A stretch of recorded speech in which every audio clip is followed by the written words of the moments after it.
So Alien Earth, I know there's a big divide between who enjoyed Alien Earth and who didn't enjoy it. Some people really hated it.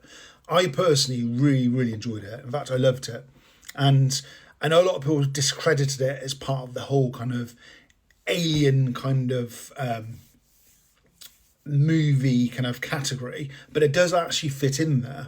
The first Alien film, they do mention about some disaster involving an alien on planet Earth, hence this series, and they're making a series 2, which I'm really looking forward to. It's not the most easiest story to explain if you haven't watched it, but spaceship crash lands on Earth, and it's been into deep space collecting different species of aliens, and each alien is incredibly intriguing to my mind. And obviously you've got the xenomorph. My only criticism of Alien Earth is the main xenomorph. I think it looks a bit small and it looks a bit rubbery. I think the original Alien actor in the original Alien film was like 7'2", and I'm about 6 foot. He looks about my height, the alien. It's just, and there is kind of a reason to it. Anyway, I won't go on about the details. The point of this video is, I think one of the most original aliens to come out of Alien Earth, and for a long time, like to be on our screens, is the T. Oculus, which is the alien eye creature, which you can see at the beginning of this video. It's cunning, it's sneaky. You look at it, you think, oh, I can just stand on it and squish it. You can't fucking squish it. It is super strong, and it will manipulate situations in such cunning ways. And there's certain scenes you think, is it actually bad, or is it actually got like a bit of a purpose to doing some greater good?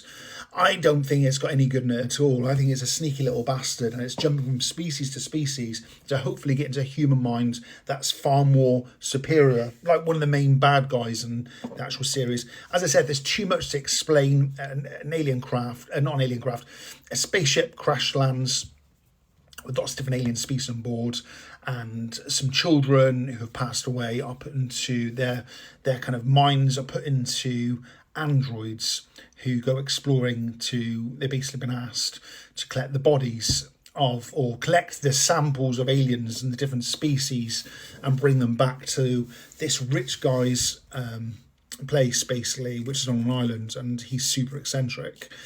I think the whole purpose of this alien is that it wants to get inside somebody who's very powerful and very clever into their mind and cause complete chaos. But I think it's so original, so bloody creepy, and I think that in itself deserves a lot of praise for this series, for originality.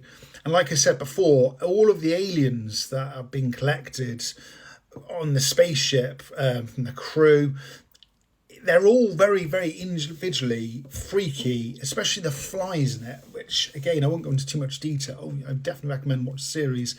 They're all individually very creepy, and I think it'd be great to see a series, like a prequel almost, to what happened. Where did they get all these freaking aliens? Where did they get this bad boy from? Do you know what I mean? It'd be good just to see, where did they go? How do they collect these aliens? They're so cunning and so sneaky.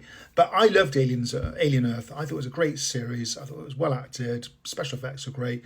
And I know some people said, oh, it seemed a bit tacky. It had a budget of 250 million. That is not a tacky series. And roll on season 2.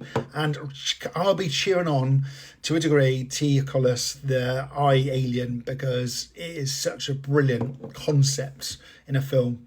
Anyway, let me know your thoughts if you enjoyed Alien Earth as well, guys. Really appreciate that. I give this series 9 out of 10, and I'm hoping for some improvements, especially of their main xenomorph design in the second series and the second season.